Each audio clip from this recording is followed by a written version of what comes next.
नमस्कार साथियों, स्वागत है आप सभी का अनअकैडमी पर। मैं हूं अंकित अवस्थी। कैसे हैं आप?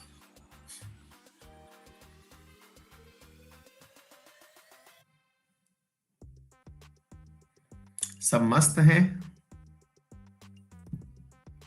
चलिए।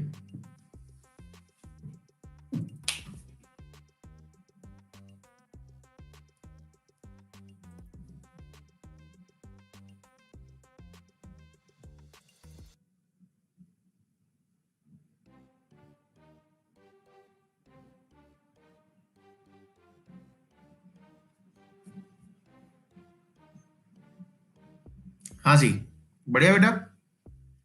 चलो, बहुत ही अच्छा है। शुरू करें। डन। जैसा कि आप सभी को ज्ञात है कि आज हम लोग पढ़ने वाले हैं मुगल एम्पायर के बारे में, है ना। मुगल एम्पायर से महत्वपूर्ण प्रश्न जो बन सकते हैं उनके बारे में आपसे चर्चा की जाएगी।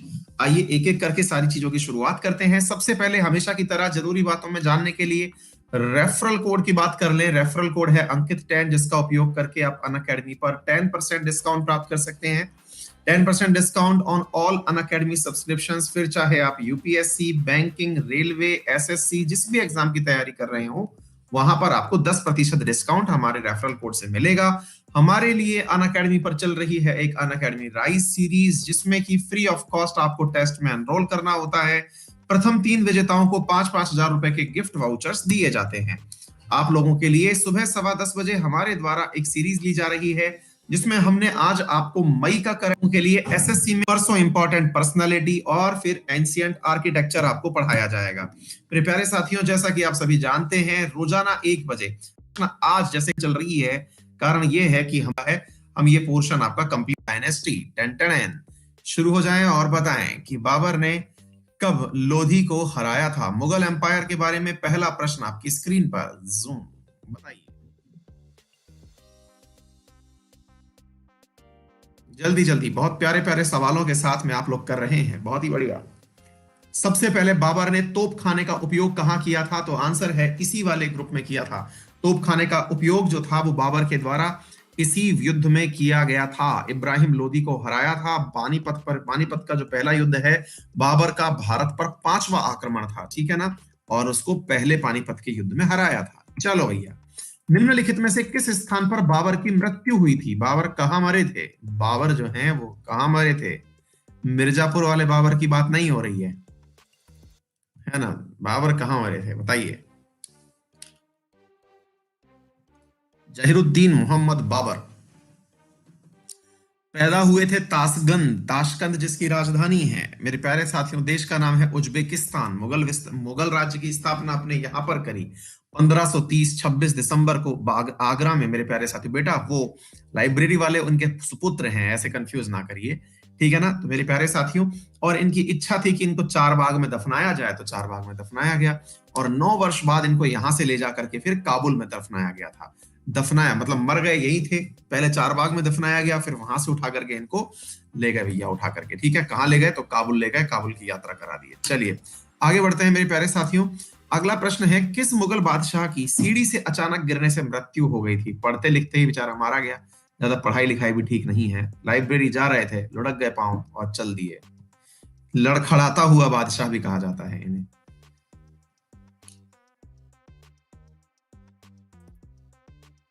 हाँ जी, तो मेरे प्यारे साथियों, दीन पनाह भवन में स्थित पुस्तकालय है, जहां पर भाई साहब आपके जो हुमायूं हैं, बाबर के सुपुत्र हैं। बाबर के 4 पुत्र थे, हुमायूं, कामरान, अस्करी, इंदाल। उनमें से हुमायूं साहब जो हैं वो सीढ़ियों से लुढ़क करके धम्म हो गए, ठीक है ना। चलिए साथियों, अगले प्रश्न की तरफ बढ़ते हैं। अगले प्रश्न की तरफ, अकबर ने दरबारी कवि निम्नलिखित में से कौन थे? अकबर के दरबारी कवि इनमें से कौन से थे? दरबारी कवि तो हालांकि सब कुछ जानते हैं आप लोग, लेकिन फिर भी बताइए, आपसे पूछा जा रहा है।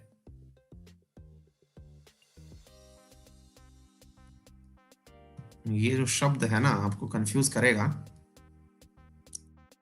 अच्छा प्रश्न है, वेरी गुड। हाँ जी,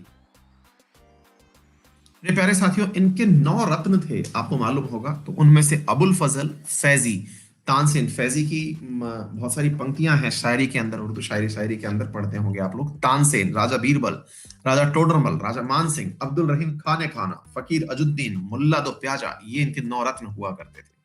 ठीक है ना? हाँ जी। नेक्स्ट क्वेश्चन है मेरे प्यारे साथियों, अकबर के शासनकाल के सैन्य विभाग के प्रमुख कौन थे? जब जैसे अपने सेनापति जिसको अपन कहते हैं, इनके समय पे सैन्य विभाग का प्रमुख क्या कहलाता था?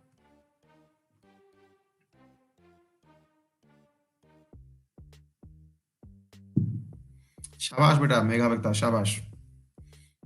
हाँ जी, बिल्कुल सही जवाब। आप जीते हैं शाबाशी। बिल्कुल सही सवाल मेरे प्यारे साथियों। यहां पर मंत्री परिषद जो होती थी उसको विजारत कहा जाता था, ठीक है ना? और प्रमुख अधिकारी जो हुआ करते थे उनमें से अगर सूबेदार पूछा जाए तो वो प्रांत में शांति व्यवस्था स्थापित करता था, दीवान राजस्व एकत्रित करता था, बख्शी जो है वो सैन्य सेवा का प्रधान होता था, फौजदार जिले का प्रधान फौजी अधिकारी होता था। ऐसे करके इनके यहाँ पर बहुत सारे पद हुआ करते थे। तमाम पदों की लिस्ट हम आप लोगों के लिए उपलब्ध करा देंगे। ये सारे के सारे पद हैं, पढ़ लीजिएगा, लोड मत लीजिएगा। नेक्स्ट है इबादत खाना। अकबर के शासनकाल के दौरान एक प्रसिद्ध संरचना है। इबादत खाना में होता क्या था? कहां पर थी ये इबादत खाना? जो बिल्डिंग है ये कहां पर थी? जी हाँ, यहां पर होता क्या था मेरे प्यारे साथियों? अकबर का इबादत खाना था, एक प्रकार से पूजा गृह समझिए। फतेहपुर सीकरी में था ये, ठीक है ना? और ये फतेहपुर सीकरी में था मेरे प्यारे साथियों। फतेहपुर सीकरी कहां पर है तो ये बताने की आवश्यकता नहीं है, आगरा के पास है मेरे प्यारे साथियों। और यहाँ पर होता क्या था? यहाँ पर है ना वीकली चर्चा हुआ करती थी बृहस्पतिवार को। फतेहपुर सीकरी आगरा के पास में ही स्थित जगह है बेटा, आगरा में नहीं है, आगरा के नजदीक है ये, ठीक है? और यहाँ पर क्या था कि हर धर्म की चर्चा किया करते थे ये लोग, ठीक है? तो हर धर्म की चर्चा करते थे और अकबर धर्मों की चर्चा करते करते इतने ज्यादा धार्मिक हो गए कि उन्हें लगा कि भाई साहब मैं जो है अपने ही नाम से क्यों ना धर्म निकाल दूं। और भाई साहब ने लॉन्च भी कर दिया। जैसे लोग अपनी कोचिंग बना लेते हैं, ऐसे इन्होंने अपना धर्म बना लिया, तौहीद ए इलाही, दीन ए इलाही नाम से मतलब इन्होंने अपना धर्म बना दिया था, ठीक है ना? हाँ जी, अहम ब्रह्मास्मि वाली फीलिंग आ गई थी इनको। जी हाँ, बफर अब तो ठीक हो गया होगा, बीच में थोड़ा सा गड़बड़ हुआ था, कोई बात नहीं। हाँ जी, नेक्स्ट क्वेश्चन है। हाँ जी, मनसबदारी प्रणाली में मनसब शब्द से क्या अभिप्राय है? मनसबदारी व्यवस्था के अंदर ये जो मनसब है ये इसका अर्थ क्या है? पुजारी है, कृषक है, टैक्स है, क्या है? रैंक है, क्या है ये?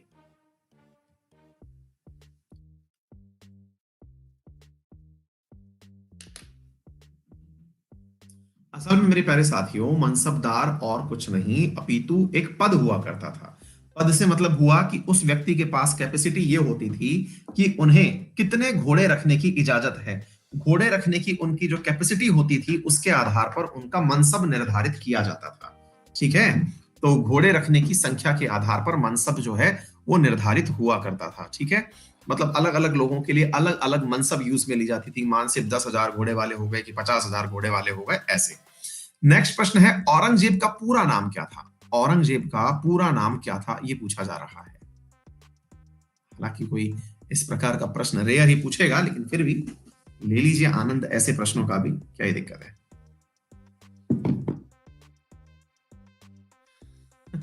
जलालुद्दीन मोहम्मद। बेटा जलालुद्दीन मोहम्मद अकबर का नाम हुआ करता था, इनका नाम मोइनुद्दीन मोहम्मद था, ठीक है? हाँ जी। अगला प्रश्न है, औरंगजेब ने किस सिख गुरु की हत्या करवा दी थी? हाँ जी, किस सिख गुरु की हत्या करवा दी थी? इनके बारे में अपन ने रिसेंटली करंट में भी शहीदी दिवस के नाम से पढ़ा है, बताइए। हाँ, वो जहीरुद्दीन बाबर था, सही है।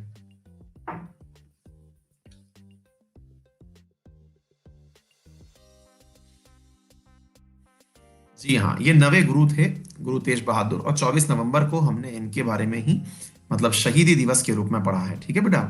नवे गुरु। नेक्स्ट प्रश्न है, औरंगजेब द्वारा अपनाई गई उपाधियों में से कौन सी एक उपाधि नहीं है? उपाधियां तो बहुत थी, यानी कि इनको टाइटल तो बहुत सारे मिले थे, इनमें से कौन सा टाइटल है जो इन्हें नहीं दिया गया? बताएं।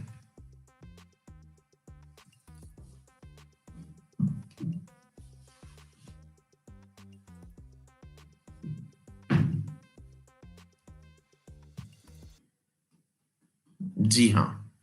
अरे भैया, ये एक बालक है जो बार बार कह रहा है हिस्ट्री पढ़ने के बाद भूल जाते हैं। बेटा हिस्ट्री पढ़नी नहीं होती है, हिस्ट्री याद करनी होती है ना? हिस्ट्री याद करनी होती है। ऐसी स्थिति में बेटा आप है ना मतलब पढ़े ना। एक बालक बार बार लिखे जा रहा है, एक ही मैसेज लिख के भूल गया बेटा, बटन दबा के भूल गया है। याद करनी पड़ती है बेटा, है ना। हाँ जी, नेक्स्ट क्वेश्चन है, निम्नलिखित पुस्तकों में से कौन सी मुगल शाही ग्रह की एक महिला द्वारा लिखी गई है। हाँ भाई, मुगलों के दौरान किसी महिला के द्वारा लिखी गई पुस्तक में से बताएं। बहुत ही प्यारा सवाल है, तरह तरह से पूछा गया सवाल है ये, बहुत ही तरह तरह से पूछा गया पुस्तक सवाल है। जी हाँ, गुलबदन बेगम के द्वारा लिखी गई पुस्तक थी हुमायूं नामा। मुगल काल के दो बादशाह बाबर और हुमायूं के बारे में ये जानकारी देती है, हालांकि मेजरली ये हुमायूं के बारे में लिखी गई है, ठीक है ना। इसमें से हालांकि दो हिस्से हैं इस पुस्तक के, एक बाबर के बारे में बताता है और एक हुमायूं के बारे में बताता है। जो हुमायूं नामा का हुमायूं वाला हिस्सा है वो उस समय की सामाजिक व्यवस्था के बारे में हमें जानकारी देता है। बहन जी थी, ठीक है। हाँ जी, एक विद्यार्थी कह रहे हैं थ्योरी की क्लास शुरू करो। बिल्कुल आशीष, खत्म करा चुके हैं थ्योरी बेटा, ये पढ़ा चुके हैं हम अपने उसमें, है ना। निम्नलिखित में से कौन से मुगल राजा के शासन के दौरान गुजरात और दक्कन में बड़े पैमाने पर अकाल पड़ा था। गुजरात और दक्कन भारत में बड़े पैमाने पर अकाल पड़ा था, कौन था वो राजा।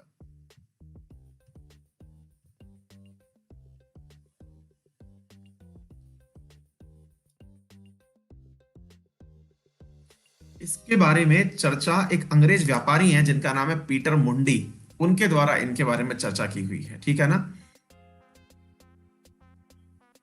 जी हाँ, शासनकाल जो था शाहजहां का, ये मुगल काल का सबसे स्वर्ण युग माना जाता है और कहा जाता है कि भारतीय सभ्यता भी इस समय सबसे समृद्ध थी।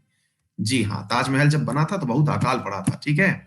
हाँ जी, 1527 में खानवा का युद्ध किन किन के बीच लड़ा गया था। खानवा का युद्ध किन किन के बीच लड़ा गया था। कुछ बालक बोल रहे हैं लैग आ रहा है। अब लैग आ रहा है तो हम रिफ्रेश मार देंगे एक बार के लिए, लेकिन उसमें थोड़ा सा बफर आएगा, तो बी प्रिपेयर फॉर दैट। मैं एक बार रिफ्रेश कर देता हूं, ठीक है। मैं थोड़ी देर के लिए गायब होऊंगा, एक सेकंड होल्ड करना बस।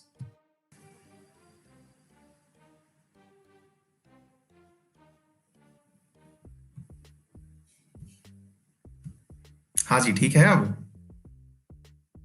चलो परफेक्ट है बेटा, एक बार थम्स अप करके बता दो ऑल गुड। हाँ जी, नेक्स्ट क्वेश्चन है मेरे प्यारे साथियों, ये 1527 में भरतपुर के नजदीक एक जगह है, खानवा नामक गांव है, वहां पर राणा सांगा और बाबर के बीच में लड़ाई हुई थी, ठीक है ना। तो ये दूसरा युद्ध था पानीपत के युद्ध के बाद जो बाबर के द्वारा लड़ा गया था, और यहाँ पर राणा सांगा का अंतकर बाबर की विजय को स्थायित्व प्रदान किया था, ठीक है। अरे यार, नेक्स्ट क्वेश्चन है, जब नादिर शाह ने दिल्ली पर हमला किया तब मुगल सम्राट कौन था। जब नादिर शाह ने अटैक किया था तब दिल्ली का शासक कौन था, बताएं।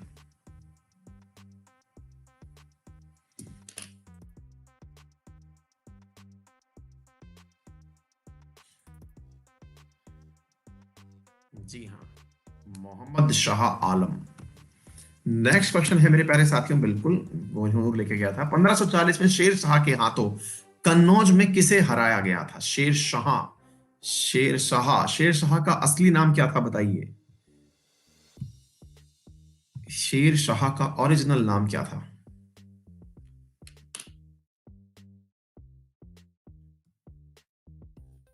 शेर खान, फरीद, सही है। फरीद ने जब शेर मार दिया तो शेर शाह बना, शेर खान बना था, और फिर बाद में जब शहनशाह बना तो शेर शाह हो गया, है ना। चलिए, बहुत ही अच्छी बात है मेरे प्यारे साथियों। कन्नौज के युद्ध में इन्होंने जो है वो अपने हुमायूं को हरा दिया था। अपना जो हुमायूं है वो कन्नौज में हार गया था, भाग भी गया था। फिर शेर शाह जो है उनका मतलब सल्तनत भी बन गई थी दिल्ली के अंदर, लेकिन समय बदला। हाँ जी, कबूलियत और पट्टा वाज इंट्रोड्यूस बाय, कबूलियत और पट्टा किसके द्वारा इंट्रोड्यूस किया गया था। कबूलियत और पट्टा was introduced by, ये था क्या मेरे प्यारे साथियों, असल में रेवेन्यू वसूल करने के लिए तरीका। आज भी आपने देखा होगा लैंड के ऊपर पट्टा दिया जाता है, जमीन का पट्टा दिया जाता है, ठीक है। हाँ जी, नेक्स्ट प्रश्न है, जजिया के किसके शासनकाल के दौरान दोबारा लगाया गया था। जजिया कर जिसे कहते हैं वो किसके शासनकाल में दोबारा लगाया गया था। जजिया कर हटा किसने दिया था, ये पता होना चाहिए। जजिया कर हटाया था अजीम शान शहनशाह, है ना, अकबर के द्वारा हटाया गया था, अकबर के द्वारा शुरुआत में। और सबसे पहले किसने लगाया था। हम्म,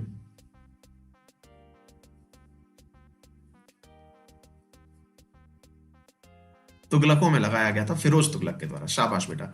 दोबारा जो लगा दिया था उसका नाम औरंगजेब था, ठीक है ना। अकबर ने जब ये हटाया था तभी अजीम और शान शहंशाह इनको कहा जाने लगा था। हाँ भाई, निम्नलिखित में से कौन अकबर के दीन ए इलाही में शामिल हुआ? एक ही अनुयायी बना बेचारे इनका, और वो अनुयायी जिनके नाम पर कहानियां बहुत प्रचलित हैं। मतलब अकबर ने कहा अहम ब्रह्मास्मि, इनने कहा ओके प्रभु, मेरे लिए आप ही ईश्वर हो। कौन थे वो?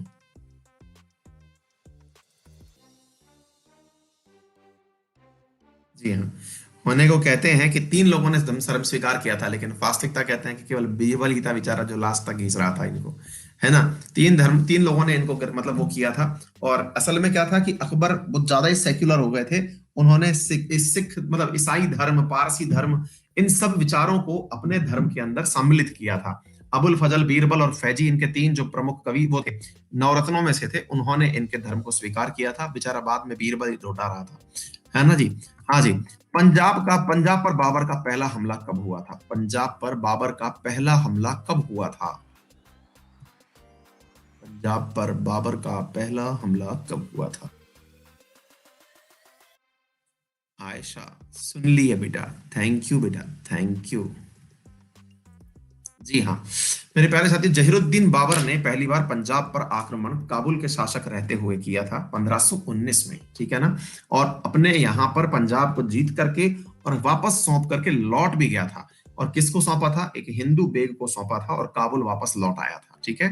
हाँ जी, नेक्स्ट क्वेश्चन है, हिंदुओं पर लगने वाले धार्मिक कर जजिया की तरह कौन सा कर मुस्लिमों पर लगाया जाता था? क्या केवल धार्मिक कर हिंदुओं पर लगता था? नहीं, मुस्लिमों पर भी एक कर लगता था। उस कर का नाम क्या था?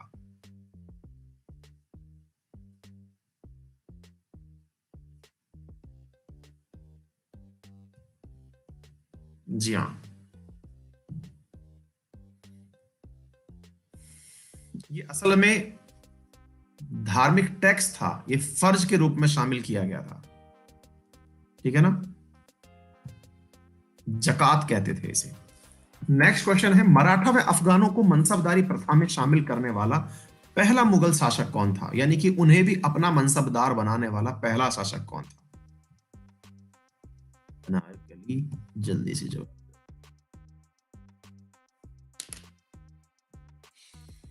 हम्म,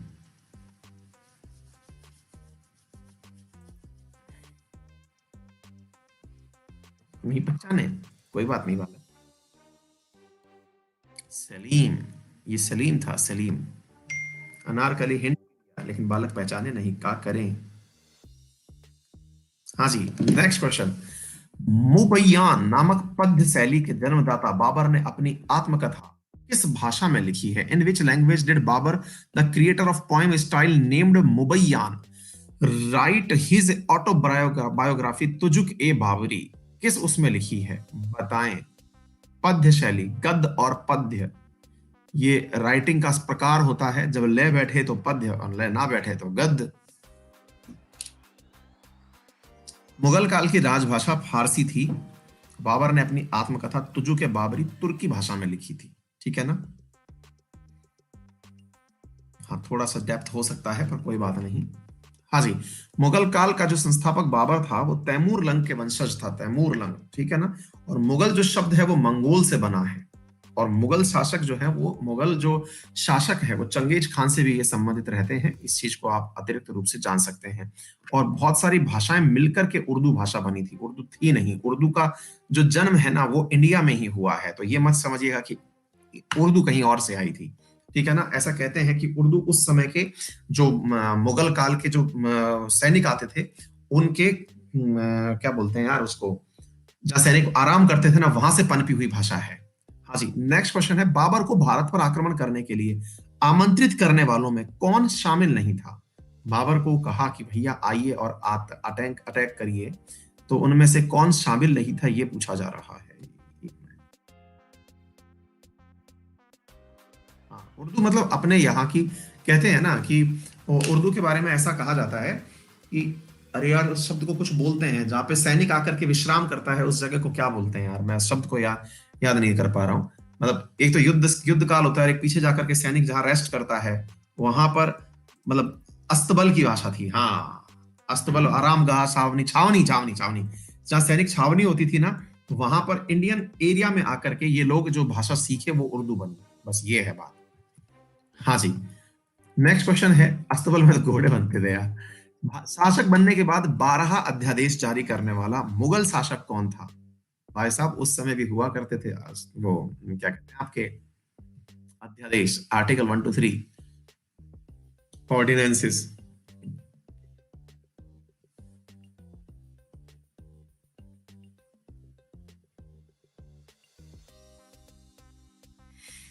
इन्हें आइन ए जहांगीर कहा जाता था। आइन ए जहांगीर कहा जाता था। देखिए, सलीम जो था ना, जहांगीर का ओरिजिनल नाम था, और सलीम चिश्ती के नाम पर यह नाम रखा गया था। अनारकली और सलीम वाला जो आपने किस्सा सुना है, वो इसी बालक से संबंधित था। और इसने अपने राजपाट को करने के लिए, है ना, ये अपना जो आदेश निकाला था, इसे आइन ए जहांगीरी कहा करते थे। ठीक है बेटा।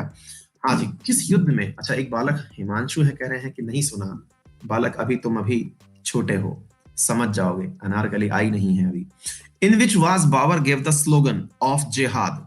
जिहाद शब्द का नारा कब दिया गया था? तमगा नामक कर को समाप्त किया गया। युद्ध जीतने के उपरांत गाजी की उपाधि धारण की गई। कौन सा युद्ध था? कौन सा युद्ध था? गाजी की उपाधि धारण करी है। जिहाद शब्द दिया गया। जिहाद बोले तो धार्मिक युद्ध।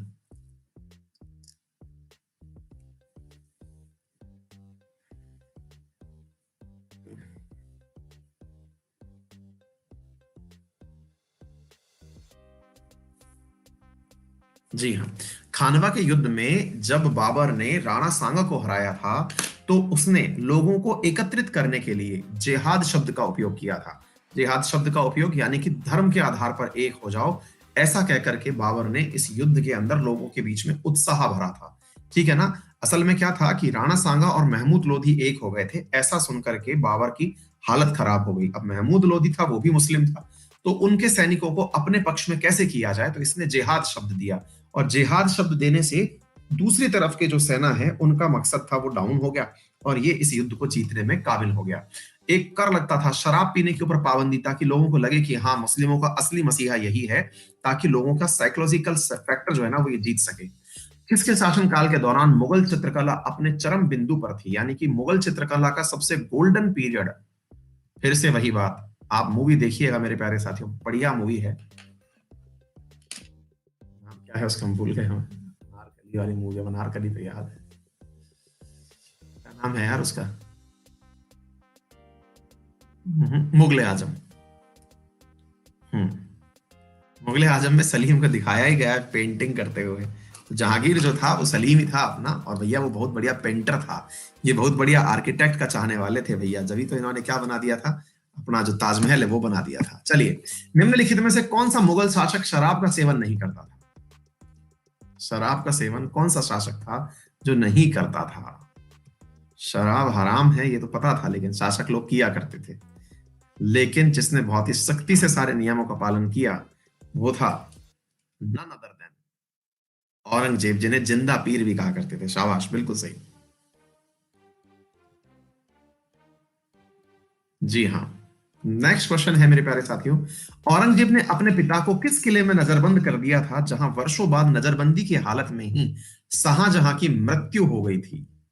ये बेटा देखते रहो, देखते देखते मर जाओगे यहां से खड़े खड़े। आप घूमने जाएंगे तो ये दृश्य भी आपको दिखाया जाएगा। कोने में कोठरी है जहां से ताजमहल दिखता है।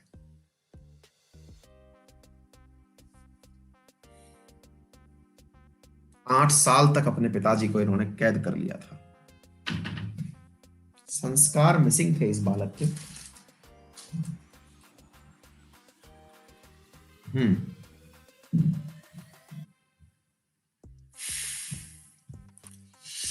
नेक्स्ट क्वेश्चन है, मुगल बखाल के निम्नलिखित बंदरगाहों में से किसको बाबुल मक्का यानी कि मक्का द्वार कहा जाता था? बाबुल मक्का अथवा मक्का द्वार कहा जाता था, कौन से बंदरगाह को?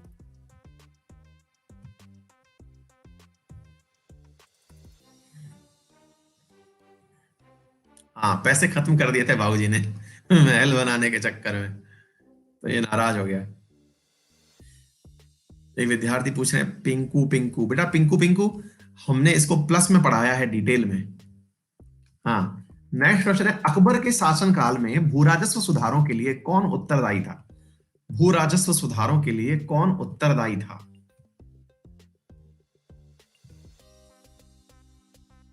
तुम्हारे पैसा खत्म कर दिए हैं, तो लटकाओ इन्हें। हम्म। मेरे प्यारे साथियों, अकबर के ही इन 9 रत्नों में से एक थे टोडरमल। इन्होंने बाकायदा एक टैक्सेशन की प्रणाली विकसित की थी। इन्होंने तरीका यह अपनाया था कि अगर, जिसको माल ए हरसाला कहा जाता था, मतलब टैक्सेशन की प्रणाली थी कि अगर आपके खेत में कुछ पैदा हो रहा है, तो जो पैदा हो रहा है उसका 10 वर्ष का एक औसत निकाला जाता था और आपके खेत में प्रचलित होते हुए उस भाग का 1/10 हिस्सा राजा के द्वारा टैक्स में वसूला जाता था। ठीक है ना?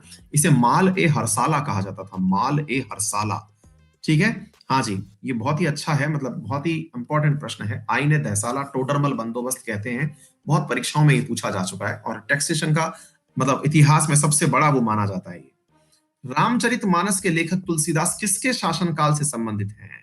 तुलसीदास कौन से समय पर हुए थे, ये पूछा जा रहा है।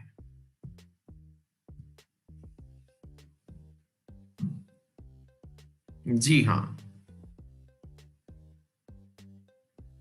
ऑप्शन में भी इन्होंने सही प्रयास खेला है। अरे यार, ये हमसे क्या है, ओबीएस ऑन हो जा रहा है हमारा बार बार, तो उससे थोड़ा बफर आ जाता होगा। हम्म। जी हाँ, कईयों को लगा कि अरे अकबर के समय पे कैसे हो सकते हैं। नेक्स्ट क्वेश्चन है, निम्नलिखित में से किसने रामायण का फारसी में अनुवाद किया था? निम्नलिखित का किसने फारसी में अनुवाद किया था?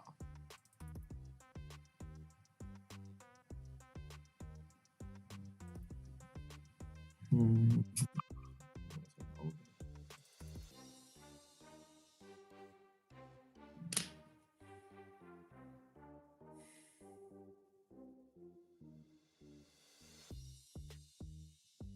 नितीश कुमार, हेड कांस्टेबल के लिए भी क्लास लूं?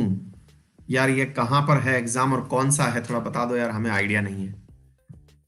गुजरात विजय की यादगार में अकबर ने किसका निर्माण करवाया था? गुजरात विजय की यादगार में अकबर ने किसका निर्माण करवाया था और कहां पर है ये जगह स्थित?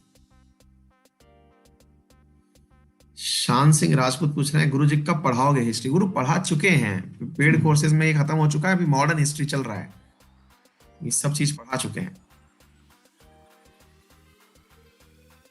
यहाँ जो क्वेश्चन करा रहे हैं इनको पढ़ जाना, इनसे भी काम हो जाएगा, लोड मत लो। नेक्स्ट क्वेश्चन है, निम्नलिखित में से कौन से एक संगीत वाद्य बजाने में औरंगजेब की दक्षता थी? औरंगजेब वैसे हर चीज का विरोधी था, लेकिन एक चीज बहुत सही से बजाया करता था। कला का सबसे बड़ा शत्रु था एक प्रकार से। चित्रकारों को तो घुमा घुमा के मारा था कि बेटा भगो यहां से।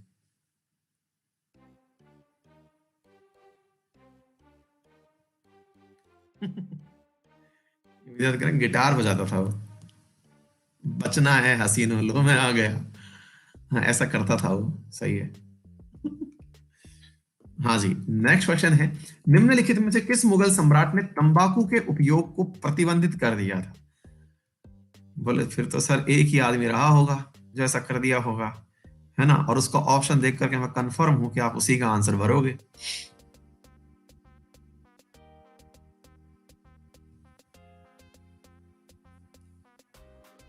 मुझे मालूम था ना, एक जैसे सोच रखते हुए दिमाग में आप आंसर करते चले गए। बड़ा खुद पूरे टाइम ये टुन्न रहते थे लेकिन लोगों के लिए कहा कि नहीं साहब, हम जो है ये केवल और केवल लोगों को नहीं करने देंगे, क्योंकि समय खराब होता है इन सब चीजों से। जहांगीर थे ये। ठीक है। चित्रकला के ज्ञानी आदि थे, सलीम थे भैया ये। पर्दा शासन के लिए जिम्मेदार अतका खेल या हरम दल की सर्व प्रमुख सदस्य कौन थी? पर्दा शासन, इसे पेटीकोट गवर्नमेंट भी कहते हैं। अकबर की अम्मा, मतलब एक प्रकार से जिन्होंने पाला इनको।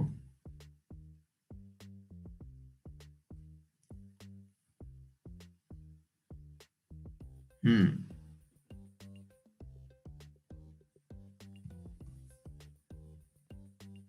जी हाँ, महमा अमगा अनगा, ये वो थी जो कि अकबर को पाली थी, है ना? धर्मत का युद्ध अप्रैल 1658 में किसके मध्य लड़ा गया था? धर्मत का जो युद्ध है वो किसके मध्य लड़ा गया?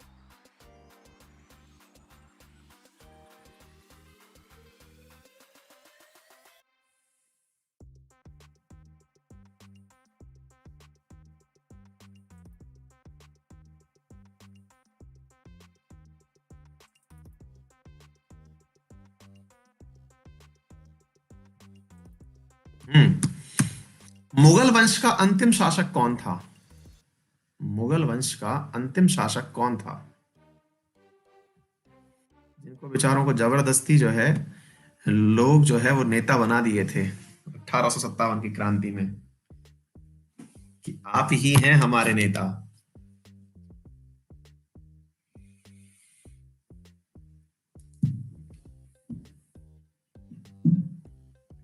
फिर इनको रंगून भेज दिया गया। हाँ। नेक्स्ट क्वेश्चन है, अकबर की किस इमारत का नक्शा बौद्ध विहार जैसा है? बौद्ध विहारा चैत्या सुनते हैं ना, तो ये किन का है, कौन सा ऐसा है इसमें बौद्ध विहार जैसा मामला दिखाई देता है?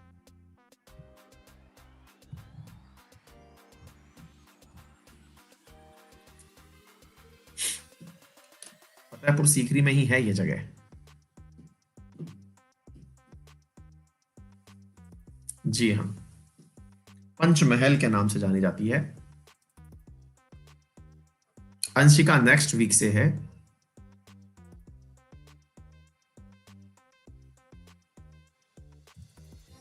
नेक्स्ट क्वेश्चन, पानीपत की दूसरी लड़ाई निम्नलिखित में से किसके बीच लड़ी हुई थी? किस किस के बीच में लड़ाई गई थी? पहले लड़े इनके दद्दा, अब कौन लड़ा ये बताओ।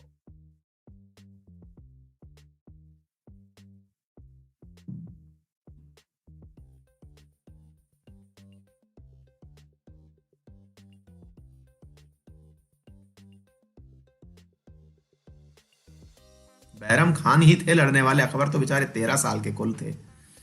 हाँ जी, हेमू के बीच में हुई थी। चलिए साहब, बालक विक्की बकोलिया नंबर 1 पर रहे, सूट कुमार नंबर 2 पर, रानी मिश्रा 3 पर, गोविंद कुमार साहा 4, विकास 5, पीकू कहारिया 6, आलोक कुमार पागल 7, सुधांशु 8, वीरेंद्र सिंह 9, मनीषा भारद्वाज 10। अरे ये आलोक कुमार अपने नाम के पीछे पागल क्यों लिखते हो भाई?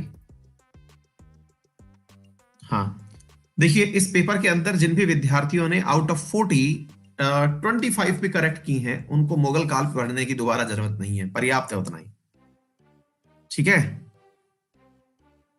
लोड मत लीजिए, इतना ही पर्याप्त है, मस्त रहिए। ठीक है। अच्छा, पागल भी सरनेम होता है क्या? अच्छा, हो सकता है, हमें लगा कि मतलब अपने आप को उन्होंने दे रखा हो नाम। चलो बेटा, बहुत बढ़िया, बहुत अच्छे से परफॉर्म किया आपने। मिलते हैं फिर 15-20 मिनट बाद।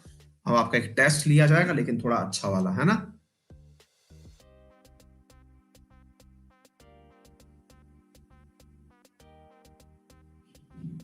चलो ठीक है बेटा, गुड, वेरी गुड।